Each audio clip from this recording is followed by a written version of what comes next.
अस्सलामुअलैकुम, welcome to my YouTube channel. I hope आप ठीक होंगे और सर्दी से बचे होंगे। तो मेरे प्यारे बेबीज़ एंड बाबूज़, मैं आपके लिए न्यू स्टोरी स्टार्ट करने वाली हूँ जिसका नाम है major is mine. Thank you so much जो कि आपने आर लिटिल ट्विंस को पसंद किया और उसे सपोर्ट किया। प्लीज़ इस स्टोरी को भी पसंद कीजिएगा और सपोर्ट कीजिएगा, और जो चीज़ अच्छी नहीं लगी मुझे बता दीजिएगा। ये एक शान वांग स्टोरी है और एक मेगावर्स भी होने वाली है। और हाँ, ये भी मिलिट्री बैकग्राउंड के इर्द-गिर्द ही रिवॉल्व करेगी क्योंकि मुझे मिलिट्री वाले कुछ ज़्यादा ही पसंद हैं। और ये मेरी खुद की इमेजिनरी स्टोरी है और मैंने किसी से कोई भी नकलें-शकलें नहीं मारी। अगर आपको किसी से मिलती-जुलती हुई लगे तो आई एम सॉरी, मैं उसमें कुछ नहीं कर सकती। और इसमें भी आपको एज गैप देखने को मिलेगा और इसमें आपको थोड़े सैड, थोड़े हैप्पी और बहुत ज़्यादा इमोशनल मोमेंट्स भी मिलेंगे। और हाँ, कॉमेडी तो आपको पता है होती है हमारी हर स्टोरी में। तो वो चलें हमारी स्टोरी की तरफ चलते हैं। आई होप आपको अच्छी लगे। मेजर विवोशियान जो कि अभी अपनी ड्यूटी ऑफ होने के बाद अपनी जीप में जैसे गाड़ी जा रहा था और तभी उसका मोबाइल एकदम से बजा था।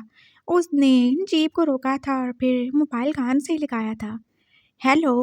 और दूसरी तरफ पापा थे जो कि बहुत ज़्यादा ही फिक्रमंद लग रहे थे। कहाँ हो तुम मुशियान? मैं घर आ रहा हूँ पापा। क्या हुआ, आप इतने ज़्यादा परेशान क्यों लग रहे हैं? वो जल्दी से जाओ, वापस जाओ और अपनी फ़ोर्स को लेकर आओ। क्या हुआ, आप बता क्यों नहीं रहे? अरे वो बोबो है ना, उसके स्कूल में टेररिस्ट ने अटैक कर दिया है। व्हाट? हाँ जल्दी चलो ना प्लीज़, उसको कुछ होना नहीं चाहिए। देखो कितने सारे बच्चे हैं वहाँ पे। वो फ़िक्रमंदी से बोल रहे थे और वो शियान ने बस वहीं पे मोबाइल को ऑफ़ किया था और अब वो वापस जा रहा था अपनी फ़ोर्स को लेने के लिए। वो सब जल्दी-जल्दी कर रहा था और वो अब अपने ही पुराने स्कूल में पहुंच चुका था जहाँ पे वो एक स्टूडेंट था। ये ग्वांगसू का आर्मी पब्लिक स्कूल था जहाँ पर सब मिलिट्री ऑफिसर्स के बच्चे और हाँ कुछ सिविल बच्चे भी तो स्टूडेंट थे। और टेररिस्ट ने यहाँ पे अटैक ही कर दिया था। उनकी कुछ मांगें थी जो कि वो पूरी करवाना चाहते थे और वो यही कह रहे थे कि अगर उनके साथियों को रिहा नहीं किया गया तो वो इन सब आर्मी ऑफिसर्स के बच्चों को मार ही डालेंगे। और वो शियान भला ऐसा होने देता क्या? बिल्कुल नहीं। और वहाँ पे तो उसका प्यारा बोबो भी था ना जिससे वो बहुत ज़्यादा ही प्यार करता था। बोबो जो कि लैन चिरैन का इकलौता बेटा था और वी वो शियान के लिए वो बहुत ज़्यादा ही इम्पोर्टेंट था। वो अब स्कूल में पहुँच चुके थे और उन्होंने क्या ही देखा था, स्कूल तो जैसे बंद ही था और बच्चे जो कि सब अंदर थे। और बोबो जो कि अभी मैट्रिक का स्टूडेंट था, पता नहीं वो कहाँ ही होगा। वो शियान जो कि एकदम परेशान ही था, लेकिन उसे बिल्कुल हिम्मत नहीं हारनी। वो अपने साथियों के साथ बस आगे बढ़ता जा रहा था और अब वो बस आहिस्ता-आहिस्ता चल ही रहे थे। हाँ, टेररिस्ट जो कि स्कूल के इर्द-गिर्द ही खड़े थे और कुछ टेररिस्ट को तो उन लोगों ने वैसे ही दबोच लिया था। वो आहिस्ता-आहिस्ता चलते जाते थे और फिर उन्हें बिना खबर होने के ही वो कैसे उनको पकड़ के जैसे उनका गला ही तोड़ डालते थे। और वो शियान को तो ये स्पेशल ट्रेनिंग मिली थी ना जब उसने कमांडो की ट्रेनिंग ली थी। वो वैसे ही आप टेररिस्ट को मारते आहिस्ता-आहिस्ता अंदर पहुंच चुके थे। बाहर का गेट तो खोल ही चुका था और अब अंदर की बारी थी और बच्चे जो कि शायद क्लासरूम्स में थे। और वो शियान जो कि अभी चल रहा था, तभी उसे बोबो नज़र आया था। हाँ, वो अपने क्लासरूम में था और बिल्कुल खिड़की के पास था और उसने भी उसे देख लिया था। उसने मुंह पे हाथ रखा था और जल्दी से बस वो शियान को इशारा किया था। वो जो भी आदमी जो कि उन सब स्टूडेंट्स पे निगरानी रख रहा था, शायद वो अपने किसी साथी से कॉल पे बात कर रहा था और बोबो ने बस जल्दी से उशियान का हाथ खींच के जैसे उसको अंदर बुला लिया था और अब उशियान के लिए काम और ज़्यादा आसान हो गया था। बोबो जो कि कुछ ज़्यादा ही तेज़ था। हाँ, वो पूरा एथलीट ही था लेकिन फ़िलहाल वो क्या ही कर सकता था। उसने देखा था उशियान के पास गन है और उसने जल्दी से वो गन पकड़ के जैसे उस आदमी के सर पे फायर ही कर दिया था। और उसका दूसरा साथी जो कि अपने साथी को मरते देखकर एकदम से शॉक होकर मुड़ा था और बोबो ने जल्दी से उसे भी शूट कर डाला था। और वो सारे बच्चे देख रहे थे और उशियान भी देख रहा था। हाँ, एक ब्रिगेडियर का बेटा इतना ही ज़्यादा बहादुर होना चाहिए जैसा कि बोबो था। उसने प्राउडली बोबो की तरफ देखा था और उसे शाबाशी भी दी थी। अब बोबो के क्लास फेलोज और बोबो तो फ्री थे, लेकिन अब बाकी बच्चों की बारी थी। ओशियान के बाकी साथी जो के बुलेट प्रूफ जैकेट्स पहन के यहाँ अंदर आ चुके थे और उन्होंने बाकी टेररिस्ट का भी सफाया कर ही डाला था। और अब वो सब बच्चों को बाहर निकाल रहे थे। बोबो का क्लासरूम जो कि टॉप फ्लोर पे था और फिर वो सब आप बाहर ही जा रहे थे और बोबो जो कि बहुत ज़्यादा खुशी से ओशियान की तरफ देख रहा था। देखा काका, आज मैंने कितना अच्छा काम कर डाला। हाँ, तुम सच में बहुत ज़्यादा बहादुर हो और मुझे पता था जब तक तुम हो तुम्हारी क्लास के बच्चों को कुछ नहीं हो सकता। शियान ने उसे शाबाशी दी थी और तभी उन्हें एकदम से जैसे टिक टिक की आवाज़ ही आना शुरू हो गई थी और बोबो ने मुड़ के देखा था। ये क्या था? वो आदमी जिससे उसने शूट किया था उसके बैग से ही आवाज़ आ रही थी और ये ज़रूर टाइम बॉम्ब था जो कि टिक टिक किए जा रहा था। होशियार ने जल्दी से बोबो को यानी कि वांगजी को वहाँ से जाने के लिए बोला था, लेकिन वांगजी वहाँ से क्यों ही जाएगा, बिल्कुल नहीं जाएगा। आखिर वो अपने साथियों को ऐसे मुसीबत में छोड़ के कैसे ही जा सकता है। बच्चे बहुत ज़्यादा थे और वो पास आराम आराम से चल रहे थे और वांगजी ने सोचा कि अगर वो सबको बताएगा तो वो शायद चलते चलते किसी एक को हर्ट ही ना कर डालें। वो आप चलते चलते उस आदमी के पास पहुंचे थे जिसके बैग से वो टिक टिक की आवाज़ आ रही थी और फिर उन्होंने बैग जैसे पकड़ लिया था। वो शियान जो कि अब उससे बैग ले रहा था। ये मुझे दे दो, मैं इसका कुछ खा लूँगा। क्यों? अगर आपको कुछ हो गया तो? अगर तुम्हें कुछ हो गया तो? बिल्कुल नहीं, तुम इधर दो मुझे। उसने वो बैग छीना था और जल्दी से उसे खोल डाला था और अब सिर्फ 1 मिनट का टाइम था। भागो यहाँ से बोबो, जल्दी करो। वो शियान जो कि अब हाथ से ज़्यादा परेशान हो गया था। हर 1 मिनट में वो कैसे इसको डिफ्यूज़ कर सकता था, उसे तो समझ ही नहीं आ रही थी और बच्चे भी यहाँ पे ही थे। लेकिन बोबो क्यों ही जाएगा, वो अपने गगा को छोड़ के कहीं नहीं जाएगा। मैं कहीं नहीं जाऊँगा, चले मेरे साथ। वो उसे हाथ पकड़ के अब दोबारा से अपने टॉप फ्लोर की छत पे ही ले गया था और अब सिर्फ 15 सेकंड ही बचे थे। वो शियान ने बस बोबो की तरफ देखा था और बोबो ने वो बैग लेकर जैसे एकदम ऊपर हवा में उछाल दिया था और वो ऊपर जाते ही तो जैसे ज़ोरदार धमाके के साथ फाट ही गया था। हाँ, लेकिन वो धमाका इतना ज़्यादा ही शदीद था कि अब तो जैसे छत की दीवार भी हिलने लगी थी और बोबो ने एकदम से उशियान को आग कर लिया था। हाँ, वो सब भाग चुके थे, लेकिन ये क्या, बोबो को थोड़ी चोट भी लग चुकी थी, लेकिन थैंक गॉड सब जिंदा थे और सही सलामत थे। वो अब नीचे जा रहे थे और उशियान ने देखा बोबो तो सही से चल नहीं पा रहा था। हाँ, उसे चोट जो लग गई थी। वो उसे आप उठाना चाहता था, लेकिन उसने मना ही कर दिया। वो कह रहा था कि वो खुद ही चल के आएगा और तभी बस छत तो जैसे गिरने ही वाली थी और होशियार ने देखा जहाँ पे बोबो खड़ा था वो ज़मीन तो बस नीचे ही चली जा रही थी। वो एकदम से आगे बढ़ा था और उसने जैसे गिरते हुए बोबो को एक हाथ से पकड़ ही लिया था। गागा, मैं ठीक हूँ, आप जाएं यहाँ से। पागल हो गए हो क्या? हाथ पकड़ो मेरा और ऊपर आ जाओ। होशियार जो के पास ऐसे ही आप छत पे लेटा उसे पकड़ के ही खड़ा था। बोबो जो कि किसी टाइम अब नीचे गिर सकता था और वो नीचे देख रहा था। हाँ, उसे हाइट फोबिया था और वो ऊंचाई से बहुत ज़्यादा डरता था और उसने जैसे आंखें ही बंद कर ली। मैं मर जाऊँगा, मैं सच में मर जाऊँगा काका। हाँ, बोबो जो कि इतना ज़्यादा बहादुर था, स्ट्रॉन्ग था और एक अल्फा था, वो अब इतनी ज़्यादा ऊंचाई से डर ही रहा था क्योंकि यही तो उसका सबसे बड़ा डर था ना। वो ऊंचाई से डरता था और वो शियान ने बस उसे अपनी आंखों में देखने को बोला था, मैं तुम्हें बचा लूँगा, तुम बिल्कुल नहीं डरो, बस मेरी तरफ देखो। और बोबो ने बड़ी मुश्किल से बस उसकी तरफ ही देखा था और फिर मुशियान ने हिम्मत करके जैसे उसे ऊपर खींच ही लिया था और अब वो शियान के ऊपर गिरा जैसे तेज तेज सांसें ही ले रहा था। हाँ, थैंक गॉड। हाँ, बच गए तुम मेरे बहादुर बच्चे। वो शियान जो क्या खुशी खुशी उसे लेकर नीचे ही आ रहा था। स्कूल जो कि अब क्लियर ही हो चुका था। हाँ, लेकिन जो रूफ टॉप थी उसको तो नुकसान पहुंच ही चुका था, लेकिन सब बच गए थे, ये काफ़ी था। और अब टेररिस्ट को भी देखा ही जाएगा। उनकी लाशें जो कि आप एम्बुलेंस में डाल के सब लेके जा रहे थे और वो शियान ने अपने स्कूल को देखा था। हाँ, यही तो स्कूल था ना जहाँ पे वो पहली बार पोपो से मिला था और जहाँ पे उसे एक फैमिली भी मिली थी। बहुत साल पहले की बात थी ना, जब ब्रिगेडियर साहब लैंचनैन अपने छोटे से बच्चे को यहाँ पे एडमिट ही करवाने लाए थे। और वो छोटा बच्चा कितना ज़्यादा क्यूट था। और वो शियान जो कि यहाँ पे ही पढ़ता था, उसके मामा पापा जो कि दोनों ही एक टेररिस्ट अटैक में दुनिया से चले गए थे और उसका कोई भी नहीं था।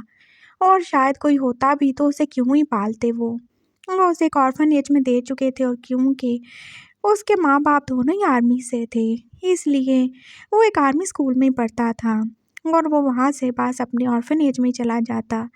वो जब पहले दिन यहाँ पे आया था तो वो कितना ज़्यादा डरा हुआ था और फिर वो जैसे घूमते घूमते ऐसे ही छत पे चला गया था। और वो शियान वो भी तो ऊपर वाली क्लास में बैठता था ना, तब उसने देखा था वो छोटा सा बच्चा तो जैसे अब छत पे खड़ा गिरने ही वाला था और वो कैसे डर के चीखें मार रहा था। वो शियान जो कि जल्दी से भाग के गया था अपनी क्लास से और फिर उसने उस बच्चे को जैसे एकदम से पकड़ ही लिया था। वो बच्चा जो कि बस तेज तेज सांसें ले रहा था और बहुत ज़्यादा ही डरा हुआ था। क्या हो गया बेबी, सब ठीक हो जाएगा, मामा पापा के साथ रहते हैं ना, उसने उस छोटे बच्चे को बोला था। और बच्चा जो कि अब रोना ही शुरू हो गया था। और तब लैंचरैन और उनकी वाइफ भी वहाँ पे पहुँच चुके थे। उन्होंने देखा था एक प्यारे से लड़के ने उनके छोटू को बचा ही लिया था। वो उसके लिए बहुत ज़्यादा ग्रेटफुल थे और वो शियान को अब पनिशमेंट मिलने वाली थी। हाँ, वो ऐसे क्लास के बीच में जो भागा था, लेकिन ब्रिगेडियर साहब ने उसे बचा लिया था और अब वो उसको थैंक्स बोलना चाहते थे। मैं बहुत ज़्यादा इम्प्रेस हूँ, तुम बहुत अच्छे लड़के हो, मैं तुम्हारे पेरेंट्स से मिलके उन्हें थैंक्स बोलूँगा। और वो शियान ने जैसे सारी झुका लिया था। क्या हुआ, मेरे पेरेंट्स नहीं हैं, वो बहुत साल पहले मर चुके हैं, उसने बोला था। और फिर ब्रिगेडियर साहब जो कि कितने ही ज़्यादा रहम दिल थे और उन्हें जैसे एकदम से दुख ने घेर लिया था और उन्होंने अपनी वाइफ की तरफ देखा था। वो तभी तो फैसला हो गया था, उन्होंने उस शान को अडॉप्ट ही कर लिया था। वो उसे ऑर्फनेज से अपने घर ही ले गए थे। और बोबो जो कि अकेला ही था, वो बचपन में अपना एक ट्विन भाई खो चुका था जब वो बहुत छोटा था, 3 या 4 दिन का। और ना ही बोबो के और कोई बहन भाई थे, क्योंकि उसकी मामा उन दोनों भाइयों को पैदा करने के बाद तो दोबारा माँ बन ही नहीं सकती थी। तो बोबो को तो खुशी हुई होगी ना, उसे जैसे एक बड़ा भाई मिल गया था और शियान को एक फैमिली मिल गई थी। ब्रिगेडियर साहब जो बिल्कुल उसे बाप की तरह ही समझते थे और उनकी वाइफ जो कि उसके लिए मामा ही थी। हाँ, उनका बहुत बड़ा दिल था और सिर्फ एक वो शियान अकेला ही नहीं था जिसे उन्होंने पनाह दी थी, बल्कि वो न जाने कितने ही लोगों को सपोर्ट करते थे। और उन्हीं में एक घर में रहने वाली उनकी सर्वेंट भी थी, आमना भी, जो कि शायद कहीं से स्मगल हो गई आई थी। टेररिस्ट उन्हें ले गए थे और जब ब्रिगेडियर साहब ने ऑपरेशन किया था तो वो उन्हें वहाँ पे मिली थी। उनको घर का कुछ भी याद नहीं था, वो तो शायद किसी दूसरे मुल्क जा रही थी ना काम करने के लिए, लेकिन उन्हें डिपोर्ट कर दिया जाएगा या फिर उन्हें वैसे ही जेल में बंद कर दिया जाएगा। ये सोच कर ही ब्रिगेडियर साहब ने उन्हें अपने घर में रख लिया था और अब वो भी तो वहाँ ही रहती थी। लैन हाउस जो कि वे वशियान और आमना बी के लिए एक आसरा ही था जहाँ पे वो रहते थे। और वशियान ने भी तो उन्हें अपनी अम्मी बना लिया था और वो भी वशियान को अपना बेटा ही मानती थी। उन्हें अपने बच्चे तो बिल्कुल भूल ही चुके थे। वो कितने छोटे छोटे थे जब वो अपने हस्बैंड की हेल्प करने के लिए दूसरे मुल्क ही जाना चाहती थी, ताकि वो वहाँ जाके कोई काम ही कर सकें। और शायद वो चली भी जाती, लेकिन वो गलत लोगों के हाथ में पड़ गई थी और उन्हें तो कुछ भी याद नहीं था, उनके पास कोई पेपर्स नहीं थे, वो कहाँ ही जाती।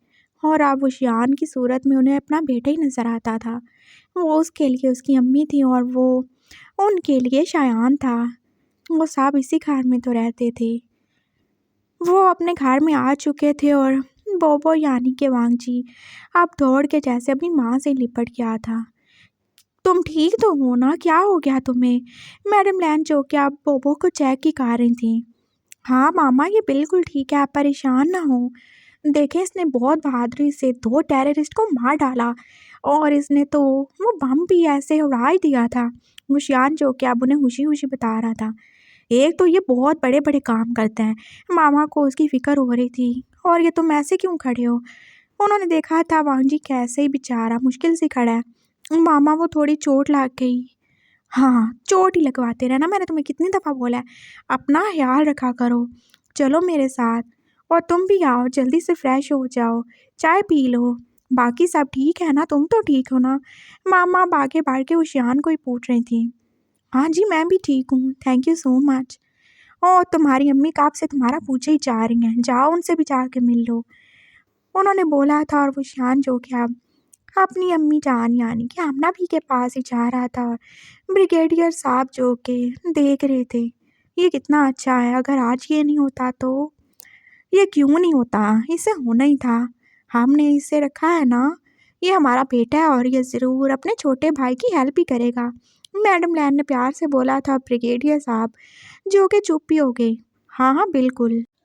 वांग जी जो कि अब अंदर जा चुका था, चेंज काट चुका था, और उसकी मामा ने तो उसे हल्दी वाला दूध भी दे दिया था और साथ में मेडिसिन।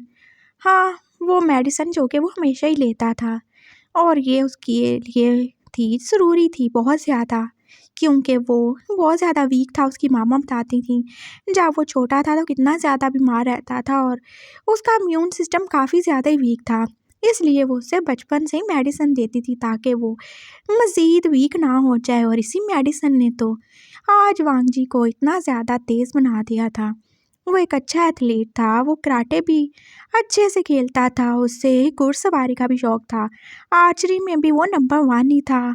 वो बाइक भी चलाना चाहता था, लेकिन अभी वो अंडर एज था इसलिए उसे इजाज़त नहीं थी, और वो हर चीज़ में नंबर 1 था, स्टडीज़ से लेके एक्स्ट्रा करिकुलर एक्टिविटीज़ तक सब में वो नंबर 1 था, और उसे ऐसा ही तो होना चाहिए था। और उसके पापा जो कि उसके लिए बहुत ज़्यादा ही खुश थे, और वो यही चाहते थे कि उनका बेटा आगे बढ़कर उनका नाम रोशन करे, और वो उसे भी तो आर्मी में भेजना चाहते थे।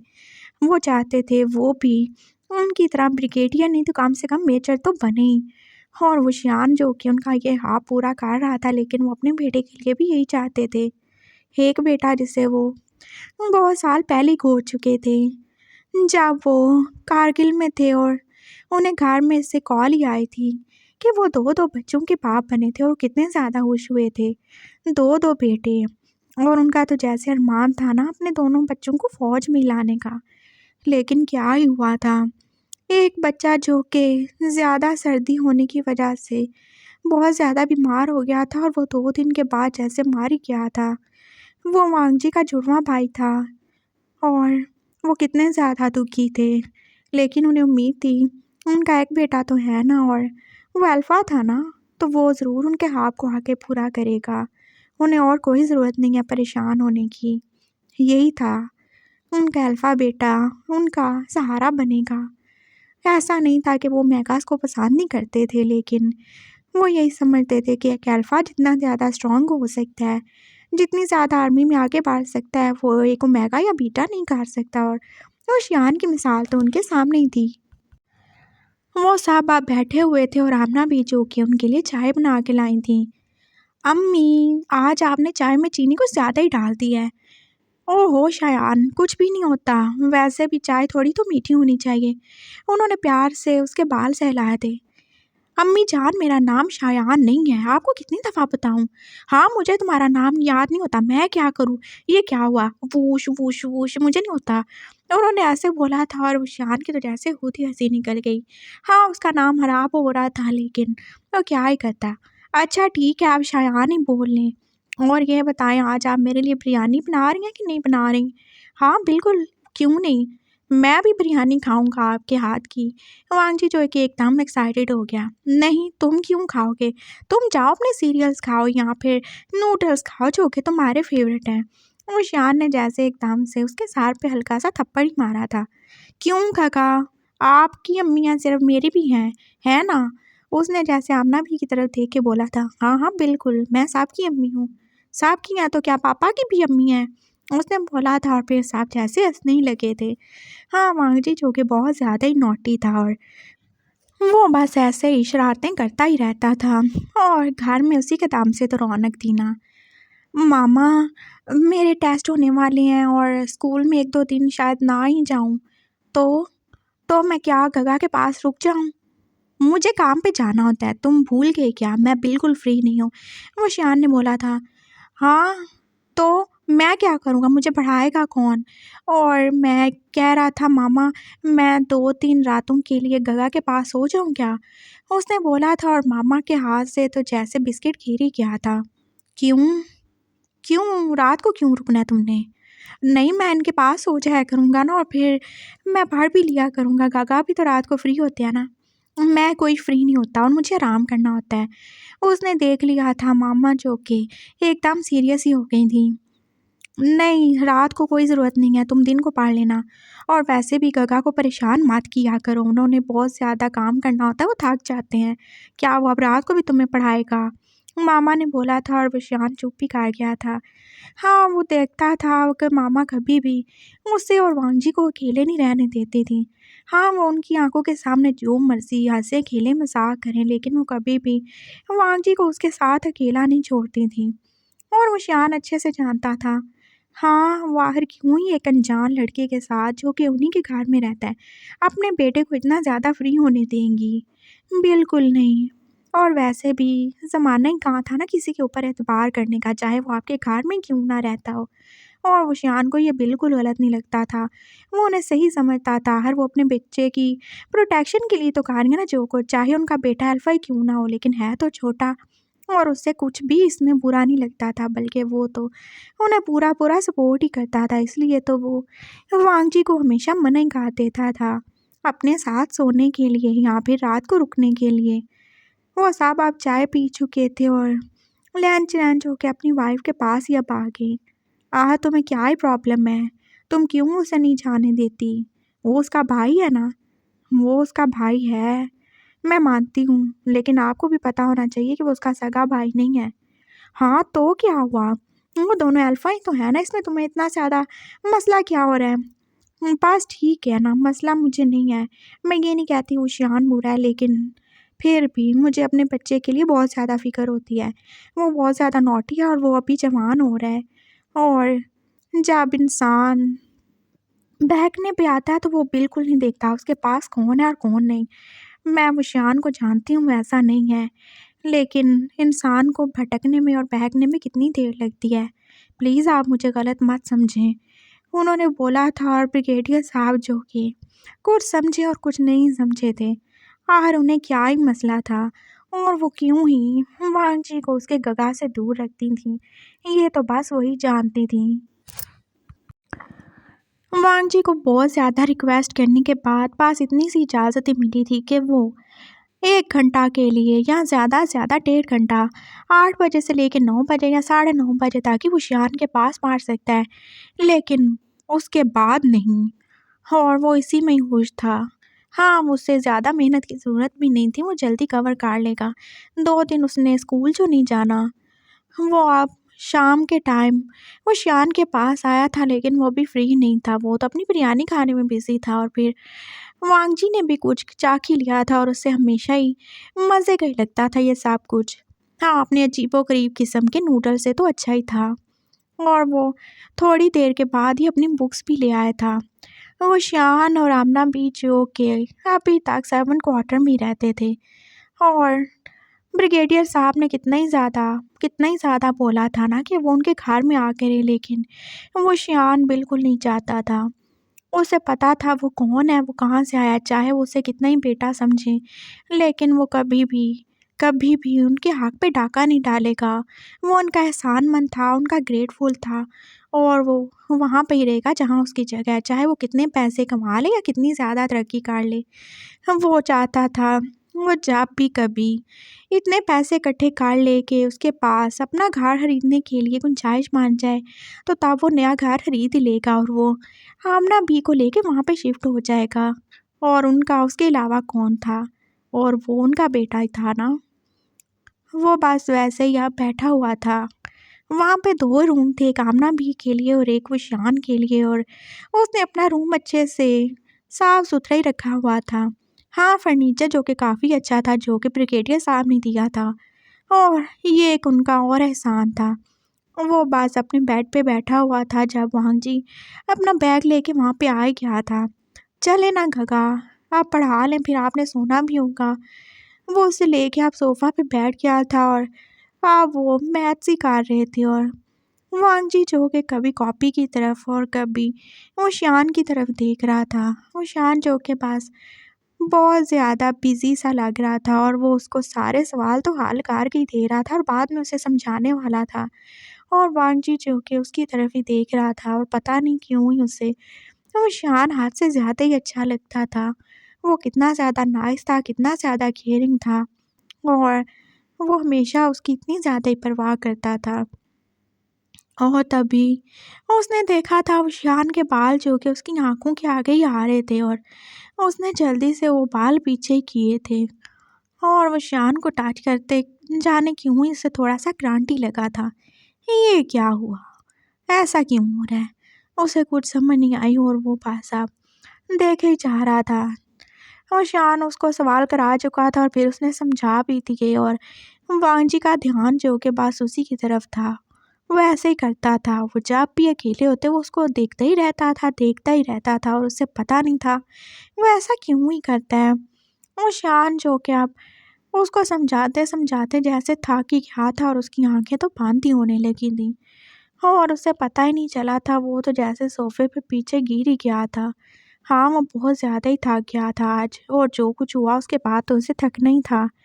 वो बस ऐसे ही सोफ़े पे लेट गया था और वांग जी जो कि उसे उठाना चाहता था लेकिन फिर उसने देखा वो कितना ज़्यादा ही थका हुआ लग रहा था और उसकी आँखों से ही पता चल रहा था।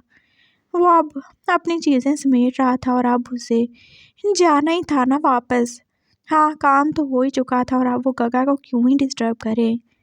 वो सब चीज़ें अपने बैग में डाल चुका था और अब एक पेंसिल थी जो कि बस नीचे ही गिर गई थी। इस मनहूस को भी अभी गिरना था। वो उस पेंसिल को उठाने वाला था और तभी वो जैसे पाँव फिसलने की वजह से अब सोफ़े पे गिर चुका था। वो शियान जो कि हमेशा ऐसे ही घोड़े गधे बेच के सोता था, उसे तो कोई पता नहीं चला। वांगची जो कि अब उठने ही वाला था और उसने उठने के लिए जैसे सहारा ही लिया था और उसका हाथ जो कि सीधा वो शियान की शर्ट पे ही पड़ गया था। और उसने एकदम से पकड़ के उठने की कोशिश की थी और वो शियान की शर्ट का बटन अब खुल ही चुका था और एक के बाद दूसरा भी। हाँ, गई भैंस पानी में।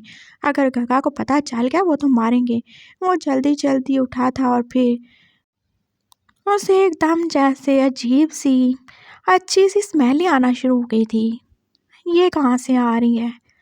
वो थोड़ा करीब हुआ था और वो कुछ और नहीं बल्कि वो शान से ही आ रही थी।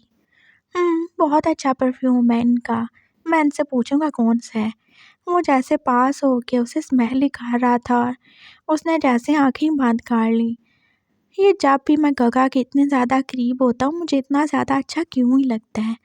वो खुद से ही सवाल कर रहा था और वो जैसे सूंघता-सूंघता जैसे बिल्कुल उसके करीब ही चला गया था। वो शान जो कि हाँ, बिल्कुल बेखबरी से सो रहा था।